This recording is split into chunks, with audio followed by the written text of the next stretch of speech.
Welcome back to Real Conversations with Nora for our 49th episode. Our topic of discussion this week is part 2 of the power of Black female authors. And joining me today, thank you so much, Evangelist Tamala and Ardra. Thank you so much for joining us today. It's such an honor and a privilege to have you with us today.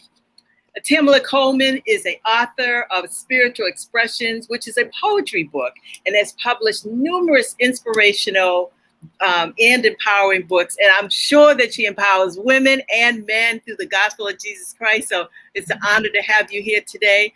Ardra has her own cooking lifestyle home entertainment show, Cooking Couture of Atlanta. She is also the owner and operator of Cake Couture Atlanta, and she is a published author. Thank you so much, Evangelist Tamala and Ardra, for joining me today and taking this opportunity to be on the show. We so appreciate you. I have a question for both of you, actually. And so why don't we start with you, Ardra? What inspired you to write your own book and start your own business? Let's talk about that, starting your own business. I know we're talking about book writing, but you know, a lot of times we write a book and God gives us a gift to do something else with it. So what's your thought on that? Well, that's funny. My inspiration for starting my own business was meeting and seeing really powerful, bad to the bone Black women with you. That's how I got. I mean, the best, the biggest, the most impactful business I've ever started was Mary Kay. That's what got me on my journey. Now I end up becoming the founder and creator of a business that netted me well over several $1 million. But my whole foundation got started, my whole love for entrepreneurship, my whole desire to leave an impression started with Mary Kay. When I seen how I could change people's lives, how I could empower people by my presence. Forget what they did. I empowered them and changed their life by what I did before they even made any choices. Whatever decisions they made, me, my presence, me being successful. And that's what led to the book. A story needed to be told. It needed to get out. It needed, and so my story, Confessions of a Broke Millionaire, is my book because I lost millions. And I felt like I didn't have any mentors, and I didn't have any millionaire friends to call and say, hey, you know, what happens or this or that, but what do you do? Because it's levels to this thing, and it's different exposure when you are profiting millions of dollars and then you lose it. And then I lost it through government, you know, taxes, and it's a long story. Yeah, read the book. Right. But I felt like the story I wanted to do was tell my side, basically. Right. Because if you watch the news or you Google me, you see what was said, but it's like, that ain't everything now. Right. That ain't what happened, you know? And so I wanted to tell my story. And just like with my entrepreneurship, I wanted to empower women. I wanted people to know you're not the only one. You're not the only one that rises and falls and has heartaches and misunderstandings, all that. You know what I mean? Right. Come on, you ain't the only one. Right. And more than that, it's a lesson to be learned in it all. It's something that comes out of it. It was not for naught. It was, you know, my living was not in vain, you know, and the Clark sisters literally called me. I have a good friend that's friend of theirs in Detroit. And when I was like laying on, just like thought I was going to die and the whole world was over, they called me, and I remember crying and being on the floor crying, like sobbing, like, because they were singing the song that like got me through, you know, because I was like, why? You know what I mean? All that I've done, is it in vain? And it was not. It was not. Like, I would be here had all that not happened, but I would be a completely different person. Right. And I love this person I am, and I wanted to share that journey and story. That if you focus, because if I'd have spent less time on the floor and more time like getting it together, like literally getting my paperwork together and stuff instead of just crying, right? It all got thrown out and dissolved but it would have got thrown out and dissolved 3 months earlier had I gotten up off the floor and got, you know what I'm saying, and pulled it together and known inside, no, your living is not in vain. It's a purpose for this. So look for the purpose in this. Let's get with it and let's get off the floor crying. So, you know, if I could pick a few people up off the floor crying or in the corner feeling sorry for themselves, that's what I wanted. Right. Well, good. Evangelist Tamala, what is your thought? I mean, what inspired you to write your book? Yes, and first of all, thank you so much for having me on your show. It is a great honor to be on your show today with my other sister co-author there. Yes, well, it's been a long journey for me. In 2007, I actually decided that I wanted to do writing. I really wrote a lot during my teenage years.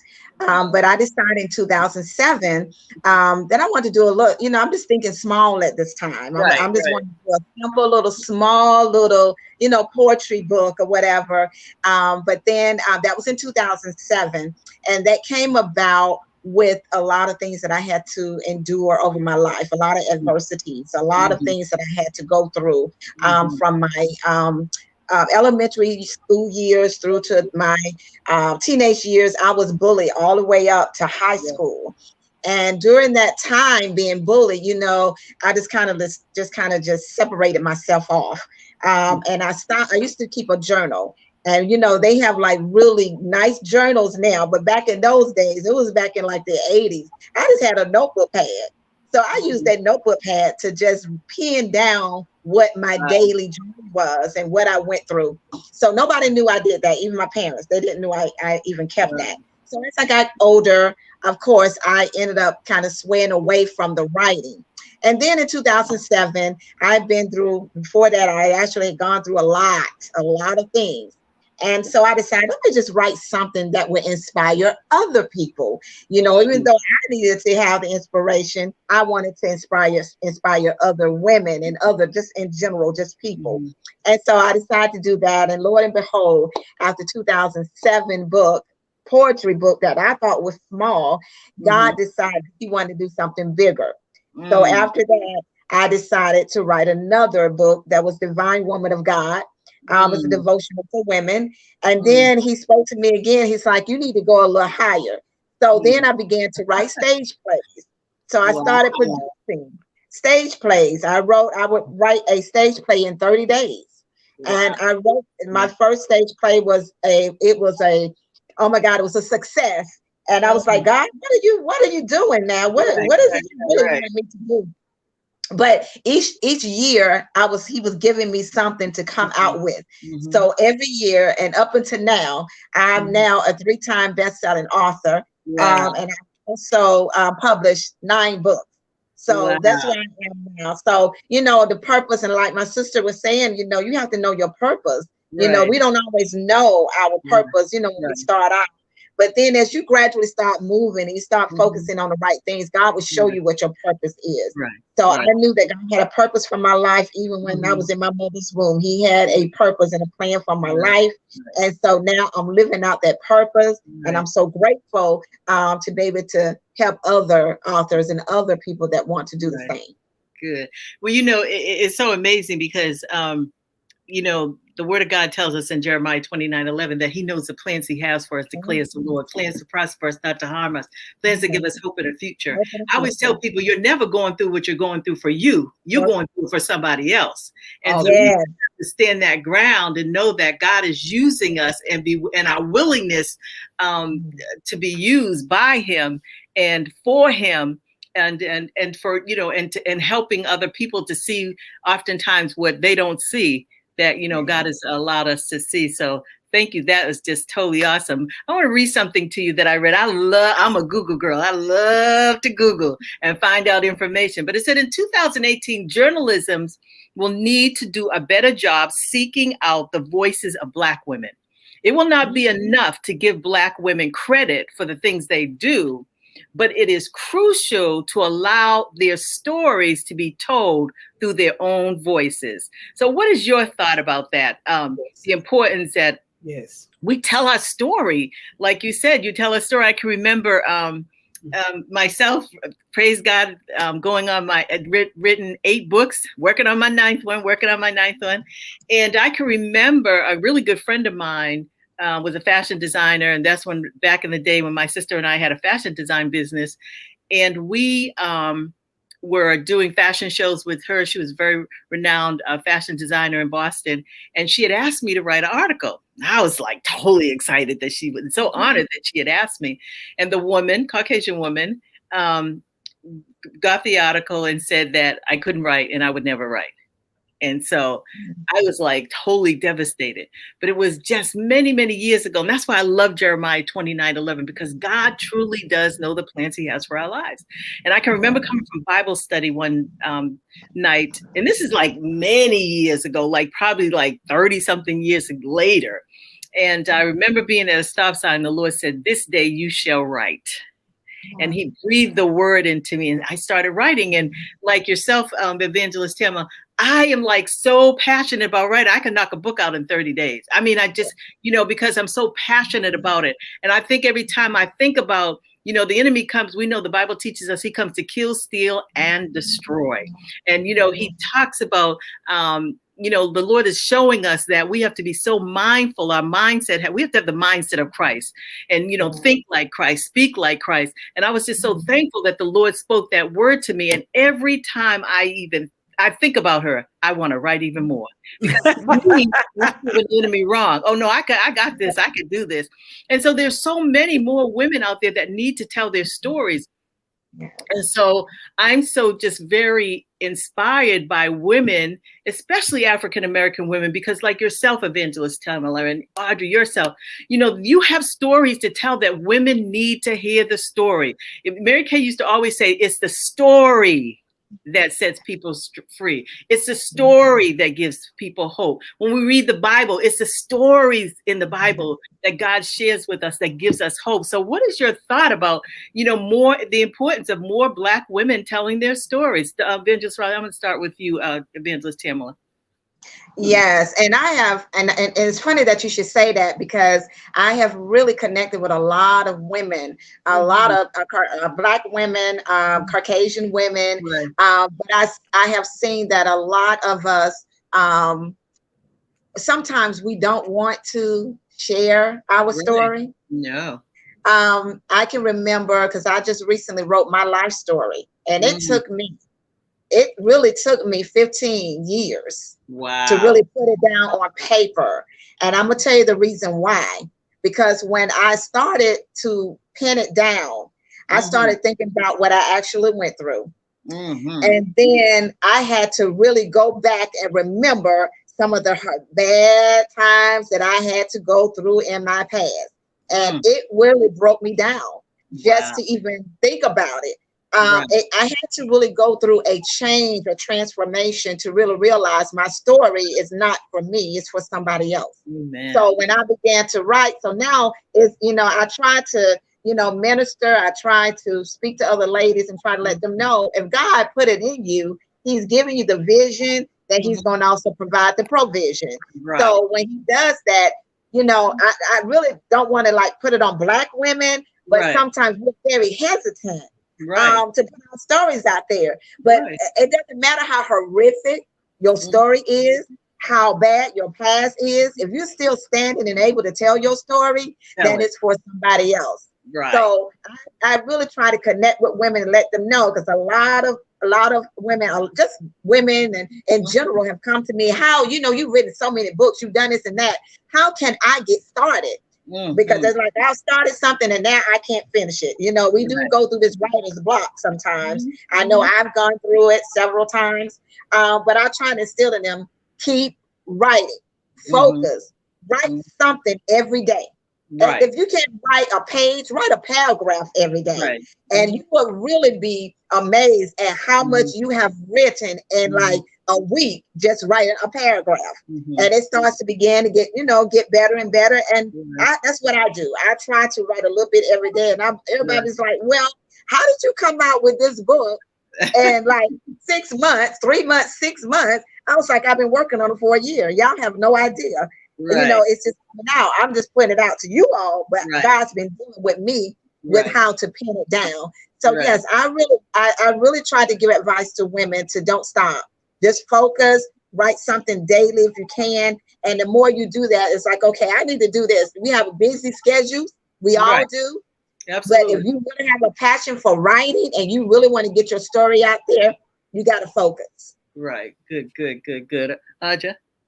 Okay, first of all, I forgot to tell you that I went to college on a journalism scholarship. I've been writing all my life. So writing has it's been therapeutic for me in my older age and even my younger age. I started off by writing poems, and then I love when the whole spoken word thing came out. I think that it's so important for us to write and tell our stories because we are not a monolithic group. Mm-hmm. Just because I'm a Black woman, we share, all three of us here, we share the love for writing and a passion for writing and a freedom that you get from writing. Because it's kind of like going into the movies. You kind of get to escape. You know what I mean? And then you get to help others escape, right? Into your story. You kind of get to guide them, and it's a control thing. So I mean, I've gotten all into it because I really have a real passion for writing. But we don't have the same story. We don't experience the same things. We don't bleed the same. Just because we have melanin in our skin, the way we process things are different. The way I dress, my motivations and how I do.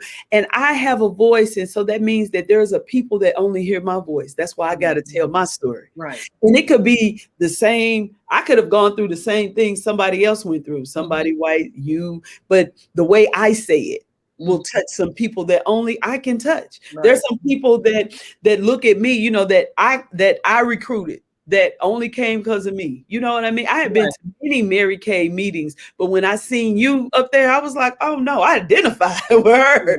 And I didn't have anything in common with you. At that time, I had never been to Boston. I had never even been to that coast, but it was the way you was looking. And I was like, oh, she's speaking to me.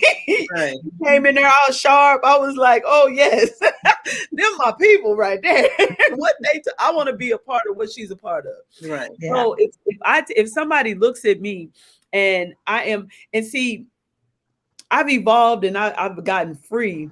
The reason why my book is going through, and it's going through a reprint right now, because I was afraid of the people that it was going to hurt if I told my truth.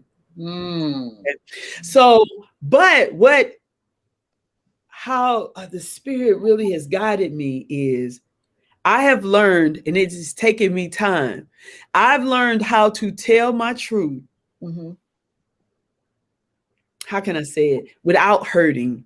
Right. You understand what I mean? Yeah. Well, because I could just say it, you know, when this happened to me, my mama didn't, you know what I mean? Right. But I didn't want that to be the story. Right. But I couldn't get past the hurt. Right. It took me a long time it's like I wrote it all in probably a week, but rereading it, talking about it, people asking me questions about it, I broke down crying every time. You know what I mean? And I could. So then they were saying, this is all still open. How you going to discuss it? How we going to go on a book tour? How we going to talk about it? And you literally break down crying. I mean, I've been strong. And then you keep asking me questions. And it's like, so I had to find a way to tell the same story, the message. What was my end result? Like, why am I doing this? Am I doing this for therapy? Am I doing this to hurt somebody? Am I doing this to let everybody know? Or am I doing it to free some people and to speak to the people, be a mentor for some people? So I had to just change the voice in which I told my story. Right. And that is, and so now, because cooking is really my vehicle by which I can be different. I can get into my own lane and my own groove. The book is going to be called From Sardines to Charcuterie. Like, and so I'm relating it to food because it's something that we could all relate to.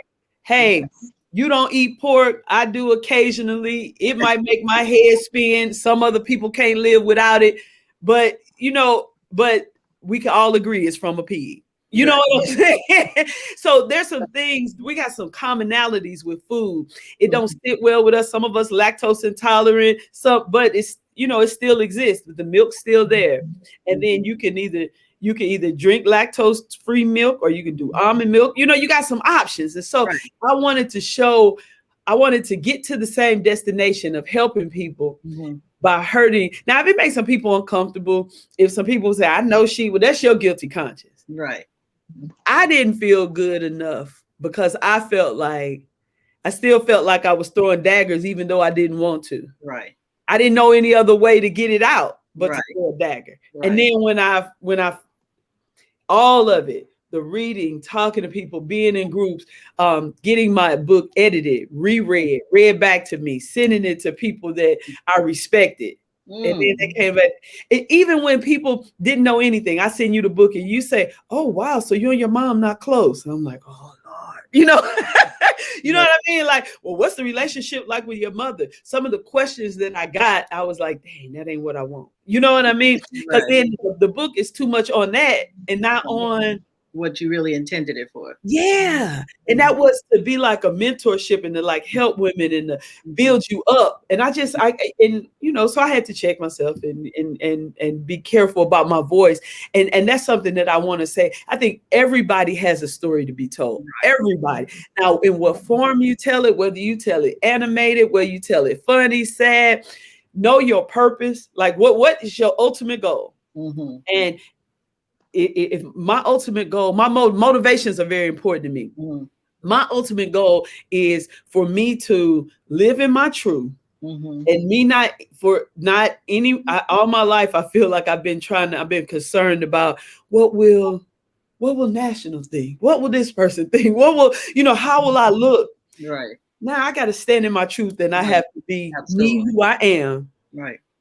First, but then my intention on standing in my truth is not to throw any darts at anybody, not to hurt anybody at all. I want to be truthfully, honestly me without hurting anybody. Right. So, and it's a way to do everything. It's more than one way to skin a cat. And my grandma used to say it's 3 sides to every story. So another side, you know what I'm saying? So I just think because we are not a monolithic group, we are not all the same. They think one person can't represent Black women. Get out here and tell your story. And because of social media and electronic this and self-publishing, everybody can tell their story. Absolutely. Don't get mad at me for telling me mine. Tell yours too. Let's all tell our story. Because somebody will be blessed because they can only hear what they need to hear from you. Absolutely. There was something else I read too. It says, when telling our stories, we should always be aware that some people have more privilege when it comes to their story being heard. Therefore, our goal must be to make sure we have opportunities to share our experiences without silence or ignored. And I believe that we can do that through book writing and telling our story. So basically that's just exactly what we talked about here. Let me just ask you this. Did you ever get to a point where you felt like you were just blocked? There was like a writer's block. They talk about writer's block, but we know that writer's block can shut us down, and then like Evangelist Tamala, you said it was 15 years. Okay, I'm gonna put it on the shelf. I ain't deal with this right now. So what was that ever a situation for you, Evangelist? Yes, definitely. We go through that, especially when you're trying to really be careful about what you write. Sometimes with me, during that time that I was going through that, I was really, I did not want to write my story. I really did not. It came, but I don't know. It's just Lord just kept bringing it back. And then eventually I decided, okay, I'm going to go ahead and write this. And it took 15 years. Because I was going through a lot of things. As I said before, I was going through a lot and I already had in my mind what I wanted to write. But then, the Lord started bringing back things that I really almost forgot about. We can block some stuff in our mind. Yeah, absolutely. Bring back up, because we don't want that past. We don't want to remember that. So we try to, block it. And I think that's what happened with me. I eventually didn't realize I was blocking my past.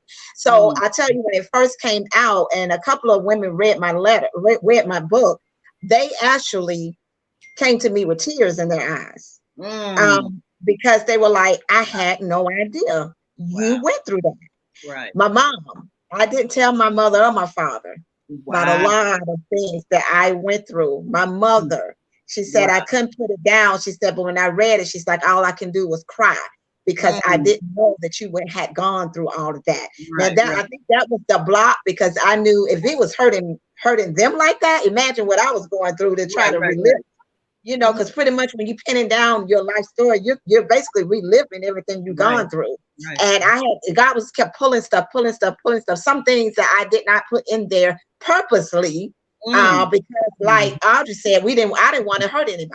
Right. I could have really, really, really hurt a lot of people. But I decided, okay, well, I'm going to just tell my side of the story that really is going to help somebody else and not to throw darts at somebody else at the same time. So I think the block comes in there a lot of times when we're trying to write something, that we're trying to really make sure that we are writing the right thing, and we get blocked. We get really blocked, or we get distracted. Right. We can easily get distracted with other things that are going on in our lives. And that's another reason as well. When we're going through so much and you're really trying to get this out there, you're trying to write, you're trying to do all these different things, but then you get this side distraction that comes in and it puts a hold on everything that you were trying to do. So a lot of that was going on with me during the 15 years. I don't know if that was happening with Ardra, but I really went through 15 years before I put that story. Now that's my baby, because that's my baby book, because it's my life story. And your life story, that's better than any book that you can ever publish. That's greater than any book that you can ever come out with individually, or if you're a co-author, collaboration. Your life story, it sets itself apart from all from the rest of the books. And that's where I got out of that with my blockage. Well, and I think that sometimes I think blockage can be a blessing. One, because the fact that we learn how to block stuff out, that's to protect us. You know, like everything you don't need to relive and see and remember every day. Sometimes you need to block some stuff out, some people and everything else. But I also like to be inspired. And I feel like when you're inspired, and it, like when at that stop sign, when the Spirit told you today you were right, it started flowing. Right. That I feel like when you gotta force it, it's me. I want the Spirit in me to illuminate, and I gotta be careful about me. So whenever I start feeling a block, or I don't know, in journalism school they used to call it free writing. You just write whatever comes off the top of your head, and sometimes you need to switch gears.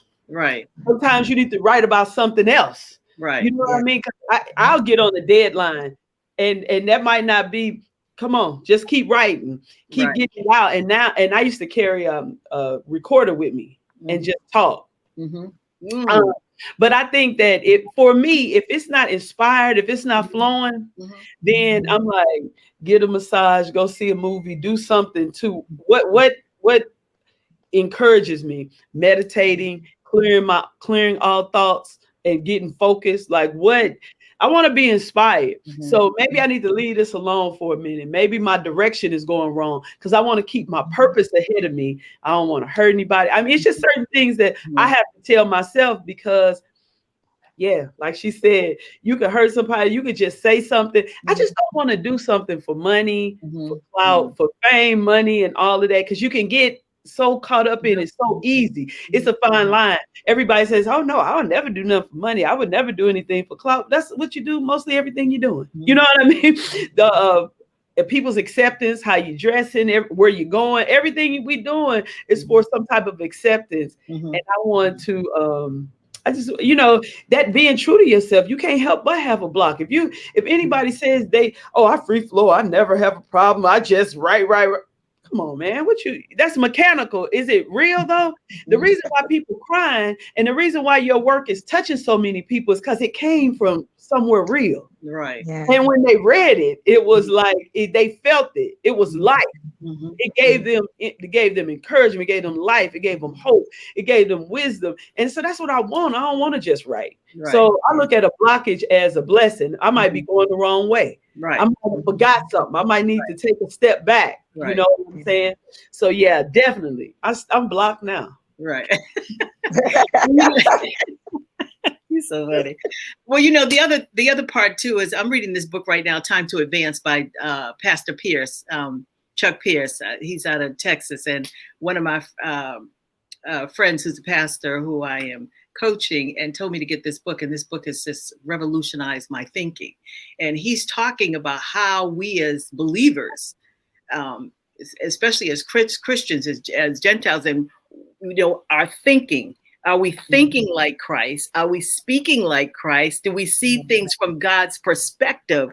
And when we do that, he said there should be some manifestation of the fruit that comes into your life. And so if you're not, you need to go back and reevaluate, reassess it. I mean, I have absolutely loved it. It came one day and the Lord woke me up at 4:30 in the morning and said, pick up the book and start reading. And I mean, it just has really, truly changed my thinking. He talks about in Ezekiel, where the Lord talks about the dry bones, and then he talks about the flowing of the water, the blessings of the Lord. We know water makes things soft, water makes things flourish, and he's talking about God's blessings. And why is it that we don't have it?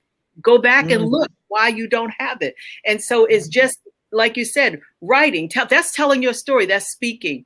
And that we have the confidence, or we should have the confidence, that we can talk to God like he's our friend, like he has called us his friend. And so I love the fact that we have that ability. And I would like to share with women that you do, like Evangelist said, Tamala said, and Ardra said, that you have the ability to tell your story. And I love what you said. Just keep writing. That's what I keep writing. For me, I Google. If I get the word, I Google, and then boom, and it stirs something up. The Bible says our gifts will make room for us and put us before great people. I love what you said, Ardra. My thing is, I'm not chasing money. I want to chase God, because if I chase God, the money will come. I don't have to worry about the money coming to me. I have to be concerned about what's going to come my way. What blessings are going to flow my way? If I'm flowing after the one, or following after the one, or he says thrusting after the one who gives the blessings, that's what comes our way. And so I just want to say it's been an amazing, and I believe that Black women have a story to tell. A unique story. A unique story. And I mean, women have a unique story, not just Black women, but we as, culturally, there are different stories, let's face it.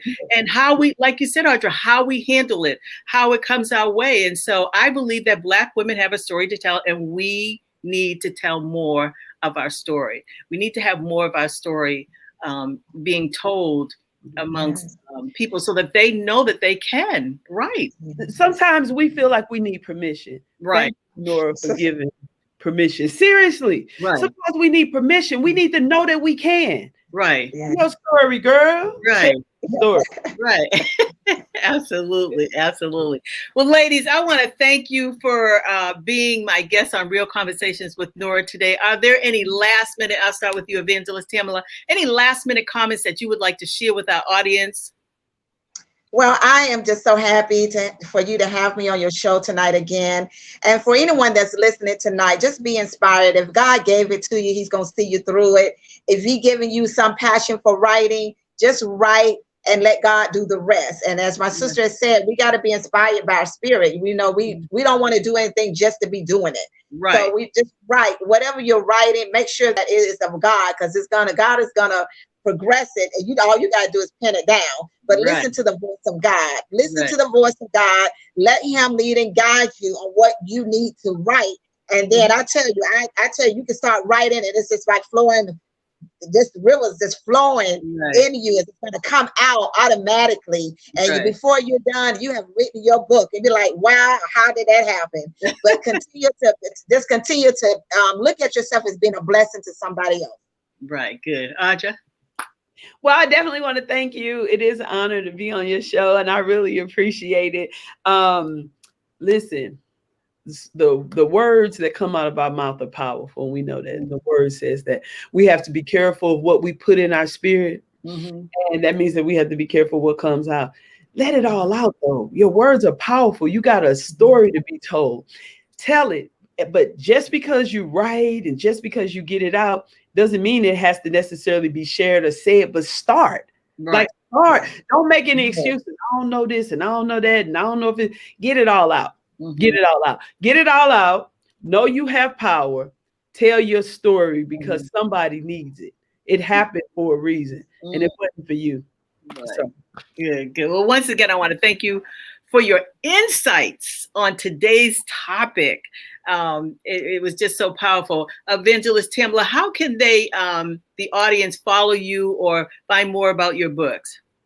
Yes, all of my books are on Amazon.com. All you do is just put in my name, Tamala Janice Coleman. Also, I'm on Facebook as well.